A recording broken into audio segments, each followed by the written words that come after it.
The second companion, released at the same time, was K9. And K9 initially came out in a very odd colour, but I'll go on to that when I talk about the 25th anniversary box set. So here is K9 as he was later released, and again, it's not that bad. The sculpt's actually pretty good. Unfortunately, it's quite large compared to some of the other figures. I mean, up to John, it looks all right, but when you put it up to Tom, it does look a bit huge. The ears are separate pieces which have been stuck on, and they're nicely detailed and just painted with sort of a chrome silver finish. The eyepiece there is pretty good. They've got the red bits painted, but not the back. That should be red. And the nose gun and everything. The control panel on the top doesn't have any buttons on it. And you've got the collar with the dog tag and the little screen, and the tail which moves from side to side.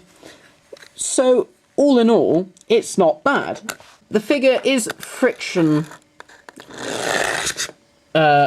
drive figure.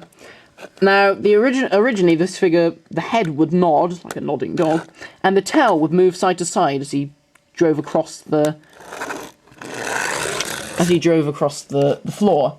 Unfortunately, my K9 has lost the ability to do this many years ago. The next companion to be released was yet another Mel. This time, it was a repaint, based on Mel's costume in Paradise Towers. Unfortunately, they never put the polka dots on her, but it was a nice idea to use an existing sculpt and re-release it. Again, Mel, not the most popular companion, and a companion who had already gone by the time these figures were released. But yeah, it was a nice idea.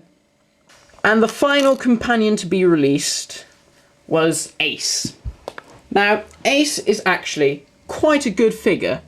So here is Ace. There.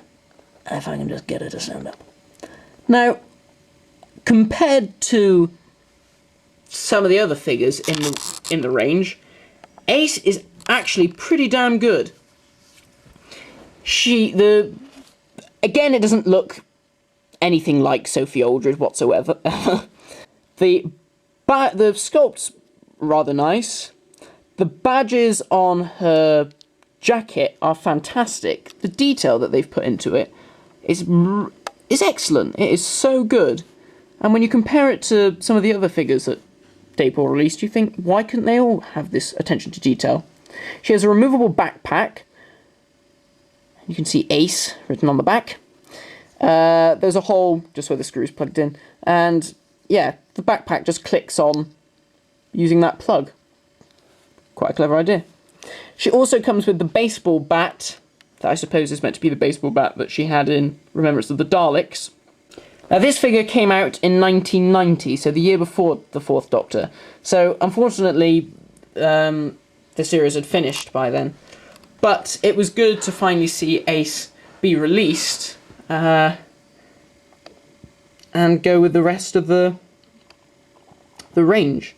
Lord. One other figure, although not strictly a companion by any means, is the Time Lord figure. Now, Dapol released lots of these in various different colours, all the same sculpt, just repainted to be different members of the High Council and whatever.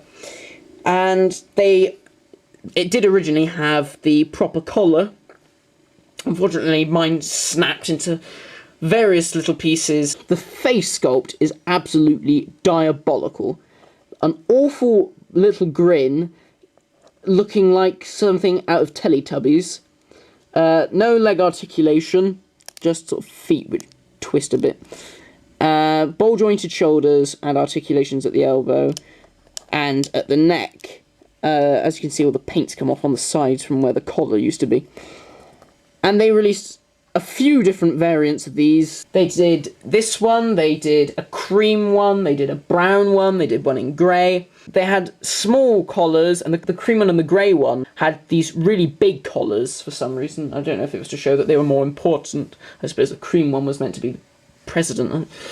But, you know, this was reaching the end of the line of figures. So I'll stick him at the back because he's so awful. So that's it for my first review, guys. That's all of the Doctors and companions that were released by Dapol.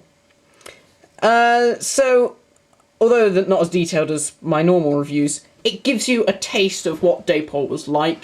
And yeah, I mean, for all their shoddiness, for the fact that they looked absolutely crap some of the time, the scales were buggered up completely, the costumes weren't quite there, the likenesses generally weren't there at all, but if you remember, there were no Doctor Who figures sort of ever, apart from the Dennis Fisher ones and Rollerkin Daleks and the Lewis Marks Daleks in the 60s.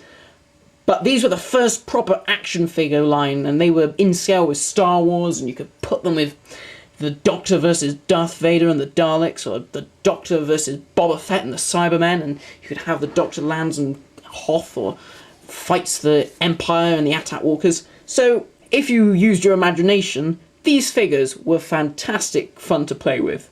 Tune in next time for the next part of my trip back in time to the Dapol era, when I look at the monsters that were released. Thanks for watching, guys, and I shall see you next time.